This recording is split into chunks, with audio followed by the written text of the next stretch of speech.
அன்பு நண்பர்களுக்கு வணக்கம். Martin audio Tiruchi. நம்மக்கிட்ட ஒரு பஸ்ஸு செட்டு ஒன்று சர்வீஸுக்கு வந்துச்சுங்க.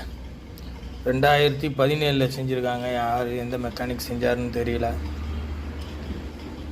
இப்போ இதில் ஐசிலாம் போயிருக்கு, அதனால் வந்திருக்கு. இது என்னன்னு கேட்டிங்கன்னா, ஒயரிங் விடுங்க. ஒயரிங் நானும் இதே போல் தான் செய்வேன், அது ஒரு பெரிய விஷயமே இல்லை. எர்த்து பார்த்தீங்கன்னா அவ்வளோ கரெக்டாக அடிச்சிருக்காரு பாருங்கள். ஹம்மிங் வர்றதுக்கு வேலையே இருக்காதுங்க. STK 4392 இது ஹீட் சிங் இல்லாமல் எல்லா பஸ்ஸுலேயும் அப்படி தான் ஃபிட்டிங் பண்ணியிருக்காங்க. ஹீட் சிங்கோடு பண்ணாங்கன்னா கொஞ்சம் நல்லாயிருக்கும். இது வந்து ஹீட் சிங் இல்லாமல் பண்ணியிருக்காங்க. பெரும்பாலும் எல்லோரும் இப்போ அப்படி தான் பண்ணுறாங்க. ஹீட் சிங் கொடுக்கறது இல்லை, டைரெக்டாக மெட்டல் பிளேட்லேயே வச்சு முறுக்கி கொடுத்துட்றாங்க. டிராக்டருக்கும் பார்த்தீங்கன்னா அப்படி தான் பண்ணுறாங்க. அதனால ஒன்றும் ப்ராப்ளம் இல்லை. அது என்ன கொஞ்சம் ஹீட்டு ஜாஸ்தியாகும், அவ்வளோதான். அதனால் ஒன்றும் இல்லை.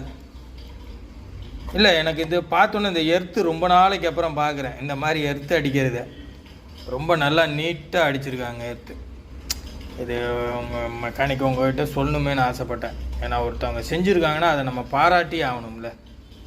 நாங்களாம் அப்படி தான் எர்த்து அடிப்போம். ஃபுல்லாக பாடி எர்த்து கொடுத்துட்டிங்கன்னா உங்களுக்கு அந்த ஹம்மிங்கிறது கரெக்டாக இருக்காது. அந்த எர்த்தை எங்கேருந்து எடுத்து அடிக்கணும் அப்படிங்கிறது தான் முக்கியம். அதுதான் அனுபவம். அந்த இடத்த எங்கேருந்து எடுத்து அடித்தா நல்லா இருக்கும், ஹம்மிங் வராது அப்படின்னு தெரிஞ்சுக்கணும். அதுதான் முக்கியம். சொல்லி தெரியறதோட சொல்லாமல் நீங்களாகவே கற்றுக்குறீங்க பார்த்தீங்களா, அந்த எர்த்து அடிக்கிறது. அதுதான் அனுபவம். அனுபவித்து இதெல்லாம் பண்ணோம்னா தான் அது வந்து கரெக்டாக பண்ண முடியும். ஓகே நண்பர்களே, இந்த வீடியோ பார்த்ததுக்கு ரொம்ப தேங்க்ஸ். ஒரு சின்ன வீடியோ தான். ஒருத்தரை பாராட்டணுன்னா நம்ம அது செஞ்சு தான் ஆகணும். அதுக்காக ஓகே நண்பர்களே, ரொம்ப தேங்க்ஸ்.